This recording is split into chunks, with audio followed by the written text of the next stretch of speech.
আপনার বাড়িতে যদি এরকম চুলা না থাকে তাহলে আজই তৈরি করে নিন এই ধরনের চুলা। চুলাটি তৈরি করার জন্য মাটির উপরে একটি চেরা বসিয়ে চারকোনা আকারে দাগ দিয়ে দেব।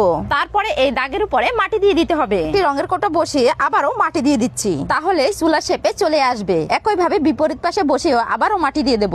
এইভাবে অল্প অল্প করে মাটি দিয়ে চুলা শেপটাকে তৈরি করে নিলাম। চুলাটির মুখটি তৈরি করার জন্য এখান থেকে একটি প্লাস্টিকের পাইপ বসিয়ে তার উপর থেকে আবারও মাটি দিয়ে দিচ্ছি। তারপরে চুলাটির মাঝখান থেকে জোড়ানোর জন্য এখানে কয়েকটি বাঁশের চেরা বসিয়ে তার উপর থেকে আবারও মাটি দিয়ে দিচ্ছি। এবার চুলাটির নিচ পাশ থেকে চ্যাপটা করে চারপাশে মাটি দিয়ে দিতে হবে। আবারও তার উপর থেকে আরো একটা সিঁড়ি আমি তৈরি করে নেব, তাহলে এখানে দুটো সিঁড়ি তৈরি হয়ে যাবে। এই একই ভাবে উপর থেকে আরো একটি সিঁড়ি তৈরি করে নেব। এখন উপর থেকে রঙের কৌটো বসিয়ে তার পাশ থেকে মাটি দিয়ে দিচ্ছি।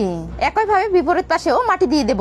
তারপরে চুলাটিকে দুদিনের জন্য শুকিয়ে নিতে হবে। এখন চুলাটির পাশে ডিজাইন করার জন্য আমি এখানে একটি কাগজের পাপড়ি কেটে নিয়েছি। প্রথমে পাপড়িটিকে বসিয়ে দাগ দিয়ে দেব। এইভাবে চারপাশে দাগ দিয়ে একটি ছুরি দিয়ে কেটে নিচ্ছি। কাটা হয়ে গেলে বাড়তি মাটিটাকে তুলে ফেলতে হবে। বন্ধুরা, এতক্ষণ পর্যন্ত ভিডিওটি ভালো লেগে থাকলে অবশ্যই একটি লাইক দিবে। এই দেখুন, এখানে কিন্তু আমার সব পাপড়িগুলো কাটা হয়ে গেছে। চুলাটির আরেকটু সৌন্দর্য বৃদ্ধি করার জন্য পাশ থেকে চৌকো আকারে মাটি বসিয়ে নিলাম। তারপরে চুলাটিতে ফিনিশিং লেপা দিয়ে দিচ্ছি। চুলাটি ব্যবহার করার জন্য 2 থেকে 3 দিন শুকিয়ে নিতে হবে। এই দেখুন, চুলাটিতে কত সুন্দর ভাবে আগুন জ্বলতেছে।